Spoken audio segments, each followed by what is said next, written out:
नमस्कार, मैं हूं आपके साथ पलक। सुबह के 10 बजने वाले हैं और हम आपके लिए लेकर आए हैं खास कार्यक्रम न्यूज इन व्यूज। जी हां, मैं हूं आपके साथ प्रीति नेगी और जैसा कि नाम से ही जाहिर है कि इस खास कार्यक्रम में न्यूज के साथ आपको व्यूज भी मिलेंगे। और सबसे पहले आपको बता देते हैं बड़ी खबर। भोपाल में एयर इंडिया की फ्लाइट की हुई है emergency landing. Delhi Bengaluru flight AI 2487 ये बताई जा रही है, जिसको भोपाल डाइवर्ट किया गया है। तकनीकी खराबी के चलते भोपाल ये फ्लाइट डाइवर्ट की गई है। विमान की भोपाल में सुरक्षित लैंडिंग कराई गई। हालांकि अभी जांच जारी है। जितने भी यात्री हैं वो सुरक्षित हैं। जांच लेकिन इसको लेकर अभी जारी है। भोपाल में एयर इंडिया की फ्लाइट की इमरजेंसी लैंडिंग कराई गई। दिल्ली बेंगलुरु ये फ्लाइट बताई जा रही है AI 2487, जिसकी भोपाल में सुरक्षित लैंडिंग कराई गई। और चलिए अब बात कर लेते हैं बिहार की, क्योंकि बिहार में मंगल के दिन पहले चरण के दंगल का चुनाव प्रचार प्रसार खत्म हो जाएगा, यानी कि आज। लेकिन उससे पहले आज NDA और महागठबंधन की तरफ से धुआंधार प्रचार प्रसार किया जा रहा है। सभी प्रमुख दलों के दिग्गज नेता आज अपनी पूरी ताकत झोंकते हुए नजर आएंगे। बीजेपी की तरफ से गृह मंत्री अमित शाह, अध्यक्ष JP नड्डा, रक्षा मंत्री राजनाथ सिंह, CM योगी आदित्यनाथ आज ताबड़तोड़ रैलियां करने वाले हैं। RJD, कांग्रेस, JDU, जनसुराज और AIMIM समेत तमाम अन्य दल के नेता भी आज आपको रैलियां, रोड शो करते हुए मतदाताओं को साधते हुए नजर आएंगे। दिल्ली की मुख्यमंत्री रेखा गुप्ता भी NDA के प्रचार अभियान को और ज्यादा स्पीड देने के लिए कल ही पटना पहुंच गई थी। अगले 3 दिन में उनकी 12 से ज्यादा जनसभाएं होने वाली हैं। NDA की तरफ से बीजेपी के सभी प्रदेश के मुख्यमंत्री, उप मुख्यमंत्री चुनावी मोर्चा संभाले हुए हैं। लेकिन बिहार में सबसे ज्यादा डिमांड है CM योगी की, जो कि एक फायर ब्रांड हिंदुत्व का भी चेहरा है और उनके हमले भी विपक्ष पर लगातार सुर्खियां बटोर रहे हैं। अगर हम बात करते हैं कल की, तो कल बिहार में दीघा में जब जनसभा को CM योगी संबोधित कर रहे थे तो कहते हैं कि जिन लोगों ने बिहार के लिए पहचान का संकट पैदा कर दिया है, वही लोग आज महागठबंधन के रूप में एक साथ आ गए हैं। बांग्लादेशी घुसपैठियों को जाति सेना बनाकर और हिंदुओं को हिंदुओं के खिलाफ खड़ा करके पूरे बिहार में अराजकता फैलाने की खुली छूट दे दी है। 1992 से 2005 के बीच में बिहार में शुरू हुई इस प्रवृत्ति ने बिहार के लिए पहचान का संकट पैदा कर दिया। 1992 से लेकर के 2005 के बीच में RJD शासन के समय में बिहार के अंदर 30,000 से अधिक अपहरण की घटनाएं घटित हुई थी। और बहनों और भाइयों, उस समय क्या स्थिति थी? 6 बजे के बाद 1992 से लेकर के 2005 में बिहार के अंदर कर्फ्यू जैसा माहौल हो जाता था। और तब पटना हाई कोर्ट ने टिप्पणी की थी कि सरकार का संचालन गुंडों के द्वारा किया जा रहा है। नौजवानों के साथ खिलवाड़ होता था, पेपर लीक एक धंधा हो गया था और गरीबों को तो राशन नहीं मिल पाता था, लेकिन जानवरों का राशन भी चारा घोटाले के नाम पर 900 करोड़ का चारा घोटाला इसी बिहार की धरती में हुआ था। तो जैसे जैसे वोटिंग की तारीख नजदीक आ रही है, समीकरण भी उतनी ही तेजी से बदल रहे हैं। देखिए, पहले चरण का चुनाव है तो ऐसे में 18 जिलों की 121 सीटों पर चुनाव होना है, जिसमें 1314 कुल उम्मीदवारों की किस्मत का फैसला होगा और उनमें 1192 पुरुष उम्मीदवार हैं तो वहीं 122 महिला उम्मीदवार हैं। अगर मतदाताओं की बात करें तो 3.75 करोड़ मतदाता इस चरण में अपना वोट डालेंगे, जिनमें 1,98,00,000 पुरुष मतदाता हैं और 1,77,00,000 महिला मतदाता शामिल है। मतलब आज के प्रचार से आधा रिजल्ट तय होगा और इसीलिए आज NDA पूरे दम से मैदान में उतरा है। आज पहले चरण के लिए चुनाव प्रचार के आखिरी दिन बीजेपी नेताओं की धुआंधार रैलियां रखी गई हैं। और अब इनके बारे में अगर बताएं आपको तो देखिए, गृह मंत्री अमित शाह आज 3 जनसभाओं को संबोधित करेंगे। सुबह 11 बजे दरभंगा, दोपहर 12:30 बजे मोतिहारी, 2 बजे बेतिया में चुनावी सभा करेंगे। रक्षा मंत्री राजनाथ सिंह भी आज 4 चुनावी रैलियां करेंगे, जिसमें सुबह 11:40 पर राघोपुर, दोपहर 12:50 पर फतुहा, उसके बाद 2:30 बजे सहरसा और शाम 4 बजे तारापुर में चुनावी जनसभा को वो संबोधित करेंगे। CM योगी आदित्यनाथ की बिहार में आज 4 जनसभाएं हैं। सुबह 11:50 पर दरभंगा में रोड शो करेंगे, जनसभा करेंगे। उसके बाद 1:15 पर मोहिउद्दीन नगर में जनसभा और फिर 2:35 पर लखीसराय विधानसभा में उनकी रैली है और उसके बाद शाम 4 बजे बैकुंठपुर विधानसभा में वो जनसभा करेंगे। अगर हम बात करें बीजेपी अध्यक्ष जेपी नड्डा की, तो उनकी आज 2 रैलियां हैं। दोपहर 12:55 पर भोजपुर में रैली करेंगे, उसके बाद 3:20 पर वो गया में रोड शो करेंगे और इसके बाद बीजेपी अध्यक्ष जेपी नड्डा आज शाम पार्टी मुख्यालय में महासचिवों के साथ एक इंपॉर्टेंट मीटिंग करेंगे।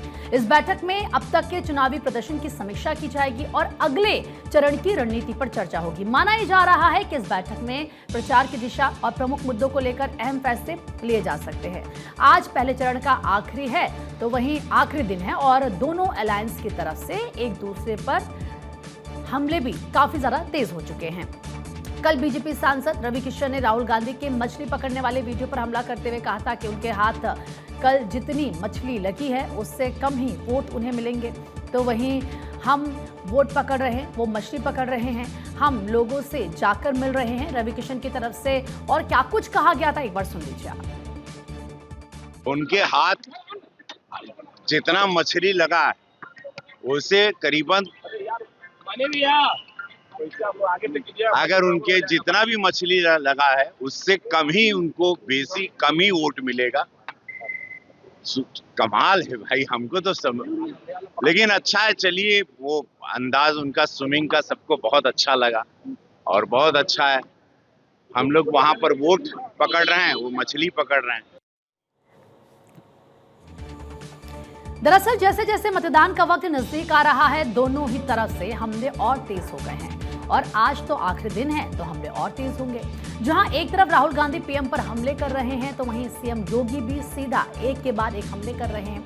कल सीएम योगी ने महागठबंधन पर निशाना साधते हुए कहा कि गांधी जी के 3 बंदर थे जो देश को सच समझाने के लिए थे, लेकिन वहीं अब महागठबंधन के 3 बंदर हैं, इन्हें ना सच दिखाई देता है ना सुनाई देता है, जिस पर राजनीति तेज हो गई है। सुनिए। बहन और भाइयों, आपने गांधी जी के 3 बंदरों के बारे में सुना होगा। गांधी जी के 3 बंदर थे। गांधी जी ने तो उनको उपदेश दिया था, बुरा मत देखो, बुरा मत सुनो और बुरा मत बोलो। लेकिन आज इंडी गठबंधन के 3 और बंदर आ गए। ये 3 बंदर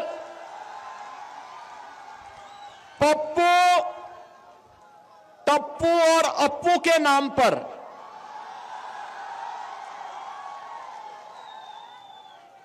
पप्पू, टप्पू और अप्पू के नाम पर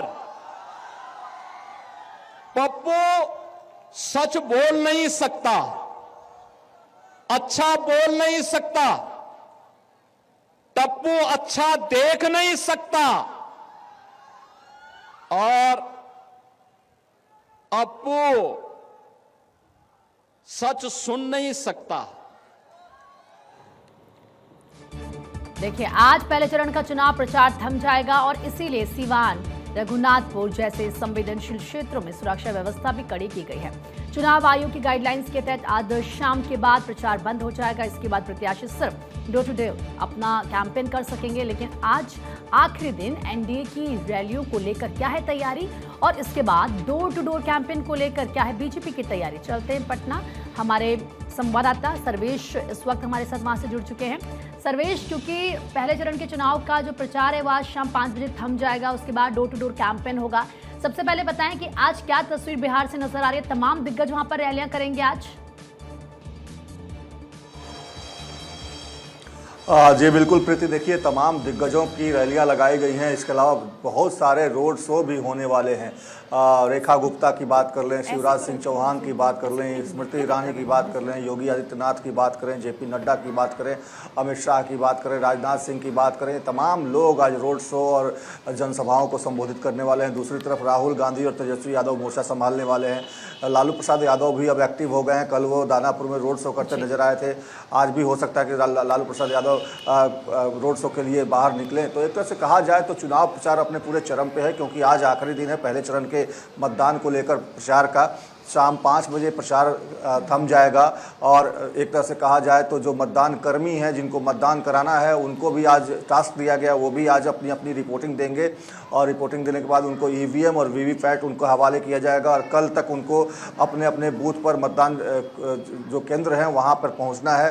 अर्धसैनिक बलों की हर बूथ पर तैनाती कर दी गई है। अभी से ही घुड़सवार दस्ते को लगा दिया गया। मोकामा वगैरह जो संवेदनशील जो इलाके हैं, जहाँ पे दुलार चंद यादव की कुछ दिनों पहले हत्या हुई थी, तो इन तमाम इलाकों में सुरक्षा के कड़े प्रबंध किए गए हैं। और जहाँ तक रैलियों और जनसभाओं की बात करें तो क्योंकि बड़े बड़े नेता और बड़े बड़े चेहरे चुनाव में प्रचार में कूदे हुए हैं और आज क्योंकि आखिरी दिन है तो ताबड़तोड़ रैलियां होने वाली है। 17 रैलियां तेजस्वी यादव अकेले करने वाले हैं आज। और इसके अलावा देखा जाए तो 4 से 5 रैली हर बड़ा नेता कर रहा है। तो एक तरह से कहा जाए तो पूरा बिहार जो है चुनावमय हो चुका है, चुनावी रंग में रंग चुका है। क्योंकि आज पहले चरण के 121 सीटों के लिए प्रचार का शोर थम जाएगा, तो इसलिए तमाम लोग अपनी तरफ से ये जुगत लगा रहे हैं कि जितनी ज़्यादा से ज़्यादा जनता के बीच में जाया जा सकता है, जितने ज़्यादा रैलियां की जा सकती है, वो किया जाए। बिल्कुल सर्वेश, आपने सही कहा। और इसके बाद क्योंकि डोर टू डोर कैंपेन शुरू होगा सर्वेश, तो जाहिर सी बात है उसको लेकर कैसे तैयारियां नजर आ रही है चुनाव आयोग की, अगर बात करें तो? देखिए, चुनाव आयोग हर लिहाज से नज़र रखे हुए है। ऑब्जर्वर को और जो चुनाव कर्मी हैं, जो मतदान कर्मी हैं, उनको भी तैनाती की गई है। और सीधे तौर पे जो डोर टू डोर कैंपेन होता है उसमें प्रत्याशी अकेले या अपने एक सहयोगी के साथ वो जाता है, लोगों से मिलता है, ना उसमें वो अपना चुनाव चिन्ह का इस्तेमाल कर सकता है, ना ही किसी प्रचार गाड़ी का इस्तेमाल करता है। वो अपने जाते हैं और लोगों से डोर टू डोर मिलते हैं और उनसे वोट अपील करते हैं। लेकिन इसमें ना तो कोई प्रचार वाहन होता है, ना ही वो अपने चुनाव चिन्ह का वहाँ इस्तेमाल कर सकते हैं। अगर वैसा करते हैं तो आचार संहिता उल्लंघन का मामला बनता है। तो एक तरह से कहा जाए तो ये एक रणनीति रहती है प्रत्याशियों की कि भले ही चुनाव प्रचार थम गया है, चुनाव प्रचार का शोर थम जाएगा, लाउड स्पीकर बजने बंद हो जाएंगे, गाड़ियों की आवाजाही उस तरीके से नहीं होगी जिस तरीके से प्रचार के दौरान होती है, रोड शो और जनसभाएं नहीं होंगी। लेकिन प्रत्याशी क्योंकि आज से जिस तरीके से आज मान लीजिए आज से लेकर कल तक 2 दिनों का ये जो समय है, ये काफ़ी अहम होता है किसी भी मतदाता को अपने पाले में करने का। और इस जुगत में तमाम जो प्रत्याशी होते हैं वो लगते हैं और इसके लिए डोर टू डोर कैंपेन उनके लिए एक रास्ता बचता है। इसलिए तमाम प्रत्याशी अपने इलाके में रहते हैं, अपने लोगों से संपर्क करते हैं, अपने लोगों को जहां वो खुद नहीं पहुंच सकते उनके प्रतिनिधि वहां पहुंचते हैं और लोगों से अपील करते हैं कि वो अपना वोट कास्ट करें। और देखिए, छठ के बाद से आप लोग काफ़ी ज़्यादा तादाद में बिहार आए थे छठ को लेकर। और वैसे में ये भी कहा गया है, तमाम पार्टियों की तरफ से ये ऐलान किया गया है कि जो भी लोग वोट देने के जाएंगे, हालांकि प्रधानमंत्री की तरफ से भी और रेल मंत्रालय की तरफ से भी कहा गया है कि जो भी लोग वोट देने के लिए रुकेंगे 15 तारीख के बाद उनको सब्सिडी दी जाएगी, 20% उनको टिकट में कटौती की जाएगी। तो एक तरह से कहा जाए तो जो लोग रुके हुए हैं वो भी, उनको भी एक तरह से लामबंद करने की कोशिश है। कई जगहों पे ऐसी बातें हैं जहाँ कहीं पे पुलियों की समस्या है, सड़क की समस्या है, जहाँ पे लोगों ने वोट बहिष्कार की धमकी दी है। ठीक है सर्वेश, आप बने रहिएगा हमारे साथ, आगे भी मैं आपका रुख करूंगी। क्योंकि इस बीच हरियाणा से एक बड़ी खबर आपको बता देते हैं। पहले सोनीपत में क्रिकेट कोच की गोली मारकर हत्या कर दी गई। क्रिकेट कोच रामकरण की गोलियों से भूनकर हत्या कर दी गई। चुनावी रंजिश में हमलावरों ने वारदात को अंजाम दिया है। आरोपी सुनील लंबू नगरपालिका का पूर्व कार्यवाहक अध्यक्ष रह चुका है। हालांकि इस पूरे मामले में भी जांच पड़ताल तेज है, जांच पड़ताल की जा रही है, लेकिन चुनावी रंजिश के चलते बताया जा रहा है कि हमलावरों ने इस पूरी वारदात को अंजाम दिया है। आरोपी जो है सुनील लंबू, जिसका नाम नगरपालिका का वो पूर्व कार्यवाहक अध्यक्ष भी रह चुका है। और चूंकि बात हम लगातार कर रहे हैं बिहार की, तो एक बार फिर बिहार की बात करते हुए बिहार चुनाव को लेकर सभी पार्टियां पूरे जोर शोर के साथ इस वक्त चुनावी प्रचार प्रसार में जुटी हैं। हर मोर्चे पर विपक्ष को मात देने की तैयारी कर रही हैं। विपक्ष चुनाव में चारों खाने चित हो जाए, इसके लिए अंतिम चरण में चुनाव के प्रचार अभियान को और आज से तेज और जोर दिया जा रहा है। पीएम मोदी बिहार विधानसभा चुनाव के पहले चरण के प्रचार अभियान के अंतिम दिन में आज हम बात करें तो एनडीए की महिला कार्यकर्ताओं से आज बातचीत करने वाले हैं। मेरा बूथ सबसे मजबूत अभियान के तहत ये बातचीत बीजेपी की मेरा बूथ सबसे मजबूत अभियान के तहत दरअसल ये बड़ी पहल की जा रही है। दरअसल आधी आबादी को साधने के लिए महिलाओं से डिजिटली संवाद किया जाएगा। माना यह जा रहा है कि चुनाव में आधी आबादी को साध लिया तो मानो चुनाव का पूरा रुख ही बदल जाएगा। बिल्कुल। और देखिए, प्रधानमंत्री नरेंद्र मोदी ने एक्स पर एक पोस्ट भी किया जिसमें उन्होंने कहा कि बिहार में महिला शक्ति विधानसभा चुनाव में भाजपा एनडीए की जीत सुनिश्चित करने के लिए असाधारण ऊर्जा और प्रतिबद्धता के साथ काम कर रही है। उन्होंने ये कहा है कि चुनाव प्रचार में महिलाओं की भागीदारी बिहार में लोकतंत्र को और मजबूत कर रही है। तो ये एक आउटरीच अभियान है। महिला कार्यकर्ताओं से ऑनलाइन संवाद होगा। बूथ से लेकर प्रदेश लेवल के कार्यकर्ता इसमें शामिल होंगे।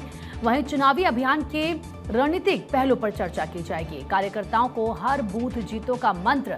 कार्यक्रम पूरी तरह से डिजिटल और किस तरीके से इंटरेक्टिव यहाँ पर होगा।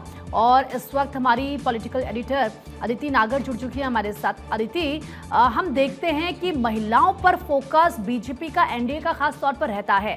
चाहे हमने वो तमाम स्कीम्स देखी हों जो महिलाओं के हितों में चलाई गई हैं, या फिर महिलाओं से वक्त वक्त पर बात करना, ड्रोन दीदीज का एग्जाम्पल है, कई ऐसे लखपति दीदीज के एग्जाम्पल हैं। अब आज जब प्रधानमंत्री नरेंद्र मोदी महिलाओं से बात करेंगे मेरा बूथ सबसे मजबूत कार्यक्रम के तहत, तो ये कितना इंपॉर्टेंट बिहार चुनाव के लिहाज से। और जाहिर सी बात है, यहाँ पर जो महिलाएं कहा जाता है कि वो बीजेपी को जरूर वोट करती है। प्रीति, अभी तक चुनाव प्रचार, पहले चरण का चुनाव प्रचार अपने चरम पर है, हाँ या यूं कहें। और आज जैसे कहते हैं कि चुनाव प्रचार जब थम जाता है, 6 तारीख परसों देखिए वोट है पहले फेज का, यानी आज शाम के बाद जो पहले फेज का चुनाव प्रचार थम जाएगा। तो आप टेक्निकली ये समझिए कि 2 चीजें बहुत इंपॉर्टेंट हैं। अभी तक चुनाव प्रचार के दौरान जितना कुछ भी प्रधानमंत्री नरेंद्र मोदी हो, जितने भी स्टार प्रचारक हों, उनके बयान से, उनकी बातों से, मैनिफेस्टो से सारे मैसेज जनता तक जा चुके हैं। अब कोई भी चुनाव जीतने के लिए बीजेपी प्रूव कर चुकी है कि स्ट्रैटेजी की जरूरत है। तो अब आप इस स्ट्रैटेजी को समझिए। आज शाम को पहले फेज का चुनाव प्रचार थम जाएगा। उससे पहले कार्यकर्ताओं को मोटिवेट करना। वोट कौन पड़वाता है? घर घर से वोटर को बूथ तक ले जाने वाला कार्यकर्ता होता है। और इसीलिए प्रधानमंत्री हर जीत के बाद कार्यकर्ताओं को जीत का श्रेय दे देते हैं। तो आज का जो ये पूरा संवाद होगा वो कार्यकर्ताओं को मोटिवेट करने के लिए होगा, क्योंकि आज भी प्रधानमंत्री यही कहेंगे कि भारतीय जनता पार्टी आज इस जगह इसलिए है क्योंकि आप लोगों की वजह से है। और आप ही हैं जो बिहार में कमल खिला सकते हैं, एनडीए का सरकार ला सकते हैं अगर आपने मेहनत की। बीजेपी की सबसे बड़ी ताकत है उसका वर्कर। लेकिन उसमें भी मैं जब जमीन पर देखती हूँ तो देखिए, 2, अगर हम जाति के आगे आके बात करें तो जो 2 बड़े सेगमेंट है, युवा और महिला। युवा और महिला नीतीश कुमार और प्रधानमंत्री के साथ अगर एब्सोल्युटली जुड़ जाते हैं तो ये जीत महाराष्ट्र से भी बड़ी जीत हो सकती है। उसी की तैयारी है कि महिलाओं का जो कन्वर्जन है, क्योंकि अभी भी बहुत सारे लोग छठ के बाद अपने अपने घर मतलब अपने बिहार से वापस जा चुके हैं, अपने जहां पर वो नौकरी करते हैं। इसलिए आज भी महिलाएं ही हैं जो वोट करने बूथ पर पहुंचेंगी ज्यादा परसेंटेज में। और ऐसे में अगर महिलाएं जो ज्यादातर या तो एज अ वर्कर बीजेपी से जुड़ी हैं या एक मानसिक इमोशनल रूप से बीजेपी से जुड़ी हैं, अगर वो ये ठान लें कि हमें उस दिन जिस दिन वोट करना है, हमें घर से निकलकर अपनी 4 सहेलियों को ले जाकर वोट डालना है, तो ये गेम चेंजर होगा बिहार के इतिहास में फॉर बीजेपी स्पेशली। और यही वजह है कि जो आज ये जो मोटिवेशन टॉक्स होंगी, जिसे बोलते हैं प्रेपरेशन टॉक्स होंगी, जिसमें प्रधानमंत्री नरेंद्र मोदी अपनी बात उन तक करेंगे और वो सारी बातें कहेंगे जिस तरीके से एक इमोशनल एस्पेक्ट से उनकी ताकत के रूप में, वो बहुत काम आएंगी क्योंकि परसों वोट डालने का दिन है। तो एक बार फिर न सिर्फ कार्यकर्ताओं को बल्कि महिलाओं को, और आपने देखा होगा लगभग 1 महीने पहले और उन्होंने महिलाओं को एक बड़ी स्कीम के साथ संबोधित किया था। उस दिन उन्होंने अपनी माँ को जो गाली दी गई थी उसका जिक्र किया था और ये कहा था कि गाली मेरे को नहीं है, ये बिहार के सभी लोगों को है, क्योंकि बिहार की धरती से एक महिला को गाली दी गई है। तो कैसे इमोशनली कनेक्ट किया था, फिर खातों में पैसे चले गए। तो जाहिर तौर पे आज एक बार फिर कनेक्ट की शुरुआत की कोशिश होगी और आज का जो संवाद होगा ये बेहद खास रहने वाला है। और स्ट्रैटेजी मैंने आपको इसलिए बताई कि महिला वोट एकजुट अगर बीजेपी को, एनडीए को वोट कर देता है तो ये महाराष्ट्र से, गुजरात से भी बड़ी जीत निकल कर आ सकती है। बिल्कुल अदिति, फिलहाल बहुत बहुत शुक्रिया आपका तमाम जानकारी देने के लिए। तो देखिए किस तरीके से बिहार चुनाव को लेकर अब सरगर्मी बढ़ चुकी है। पहले चरण के लिए चुनाव प्रचार का आज है आखिरी दिन। महागठबंधन भी अपने मुद्दों के साथ धुआंधार प्रचार इस वक्त कर रहा है। तेजस्वी और राहुल की आज ताबड़तोड़ रैलियां देखने को मिलने वाली हैं। नौकरी, पलायन, बिहारी अस्मिता जैसे मुद्दे सभी पार्टियों के लिए अब प्रमुख बन चुके हैं और इसी के इर्द गिर्द ये पूरा चुनाव घूम रहा है। अनंत सिंह की गिरफ्तारी के बाद से कानून व्यवस्था एक बहुत बड़ा मुद्दा फिर बन गई है। प्रशांत किशोर की जनसुराज भी अब काफी सुर्खियां बटोर रही है। ओवैसी भी सीमांचल इलाके में एक फैक्टर बनने की कोशिश में लगे हुए हैं, लेकिन मुख्य मुकाबला तो एनडीए और महागठबंधन में नजर आ रहा है। अब तक चुनाव प्रचार से दूर रहे लालू यादव भी अब मैदान में कूद चुके हैं। आपको बता दें, 3 नवंबर को आरजेडी अध्यक्ष लालू प्रसाद यादव ने दानापुर में एक रोड शो भी किया था। पिछले कुछ साल से लालू यादव प्रचार प्रसार करता हुआ थोड़ा कम नजर आ रहे हैं। हालांकि सोमवार की अगर हम बात करते हैं तो लालू यादव ने दानापुर से आरजेडी प्रत्याशी रीतलाल यादव के लिए चुनाव प्रचार किया। रीतलाल यादव अभी जेल में बंद हैं। लालू यादव उनकी जीत सुनिश्चित करने के लिए मैदान में उतरे और आज भी लालू यादव मैदान में उतरकर आरजेडी के लिए चुनाव प्रचार करने वाले हैं। तो वहीं देखिए, बिहार चुनाव में तेजस्वी यादव का तूफानी अभियान जारी है। चुनाव के पहले फेज के आखिरी कैंपेन डे में तेजस्वी यादव धुआंधार और ताबड़तोड़ 17 रैलियों को संबोधित करेंगे। सुबह 9:30 बजे पटना से शुरू करके शाम तक यानी कि 17 रैलियों को वो खत्म करके पहले चरण में अपने चुनाव को विराम दे देंगे और सुबह से ये सिलसिला शुरू भी हो चुका है। तस्वीरें भी हमने आपको दिखाई। मुजफ्फरपुर, दरभंगा, समस्तीपुर, बेगूसराय, खगड़िया, सहरसा, मधेपुरा, पूर्णिया, कटिहार, वैशाली और अररिया। तो यहाँ पर 17 उनकी रैलियां हैं धुआंधार। और सर्वेश क्योंकि लगातार हमारे साथ बने हुए हैं। सर्वेश, एक तरफ हम बात कर रहे हैं एनडीए की, तो हम देख रहे हैं कि किस तरीके से लगातार ताबड़तोड़ रैलियां हो रही हैं। आज की भी हम बात करें, जेपी नड्डा, सीएम योगी की बात करें, राजनाथ सिंह की बात करें, लेकिन वहां महागठबंधन की दूसरी तरफ बात करें तो आज तेजस्वी यादव की 17 रैलियां होनी है। जी बिल्कुल, देखिए लगातार तेजस्वी यादव 16-17 रैलियां कर रहे हैं, क्योंकि एक तरह से कहा जाए तो महागठबंधन ने प्रचार अभियान की शुरुआत ही बहुत विलंब से की थी और यही वजह है कि इतनी रैलियां करनी पड़ रही हैं तेजस्वी यादव को। क्योंकि तेजस्वी यादव के कार्यकर्ता चाहते हैं, जो उनके उम्मीदवार हैं वो चाहते हैं कि तेजस्वी यादव की सभाएँ हों, राहुल गांधी की सभाएँ उनके क्षेत्र में हो। तमाम लोगों को लगता है कि स्टार प्रचारक हमारे 2 ही लोग हैं, या तो राहुल गांधी या फिर तेजस्वी यादव, क्योंकि तेजस्वी यादव सीएम फेस भी हैं महागठबंधन से, तो निश्चित तौर पर उनकी डिमांड ज़्यादा है और यही वजह है कि तेजस्वी यादव को पानी पीने की भी फुर्सत नहीं मिल रही है और लगातार वो 17 रैलियां एक दिन में कर रहे हैं, 16 रैलियां कर रहे हैं। हालांकि आज प्रचार का आखिरी दिन है पहले चरण के लिए, तो आज उनकी मुश्किलें थोड़ी बढ़ी हुई हैं और इसलिए उनको ज़्यादा रैलियां करनी पड़ रही हैं, क्योंकि विलंब से शुरुआत करने की वजह से भी उनको काफ़ी इलाकों में जाना पड़ रहा है, जो अब बाकी लोगों के लिए उस तरीके से संभव नहीं है, क्योंकि भागते दौड़ते वो रैलियों को संबोधित करते हैं, फिर भागते दौड़ते वो हेलीकॉप्टर तक जाते हैं। इस तरह की तस्वीरें लगातार आ रही हैं। तो तेजस्वी यादव ने एक चैलेंज के तौर पर लिया है, क्योंकि अगर वो इस चैलेंज को जीतते हैं, उसमें अगर वो सफल होते हैं तो सेहरा उनके सिर बंधेगा, उनको ये समझ में आ गया है और यही वजह है कि वो पूरी ताकत लगाकर इस चुनाव प्रचार में लगे हुए हैं। उनको लगता है कि अगर वो मेहनत करेंगे तभी उनके सिर पे जीत का सेहरा बंधेगा और इसलिए लगातार वो तूफानी दौरे कर रहे हैं। और जहां तक एनडीए की बात करें तो एनडीए की तरफ से भी तमाम लोगों ने कमान संभाली हुई है। प्रधानमंत्री मोदी आज खुद महिलाओं से संवाद करेंगे, जगह जगह बड़े बड़े स्क्रीन लगाए गए हैं जिससे कि महिलाएं उनसे कनेक्ट होंगी। तो एक तरह से कहा जाए तो हर तौर तरीका जो चुनावी हथकंडा होता है वो तमाम लोग अपना रहे हैं। कोशिश सबकी यही है कि ज़्यादा से ज़्यादा लोगों के बीच पहुंचा जाए और इसीलिए कई रैलियों का दौर हम देख रहे हैं। आज भी जिस तरीके से रैलियां प्रस्तावित है उससे साफ नजर भी आता है। सर्वेश, फिलहाल आपका बहुत बहुत शुक्रिया तमाम जानकारी देने के लिए। और इसी के साथ फिलहाल वक्त एक बहुत छोटे से ब्रेक का।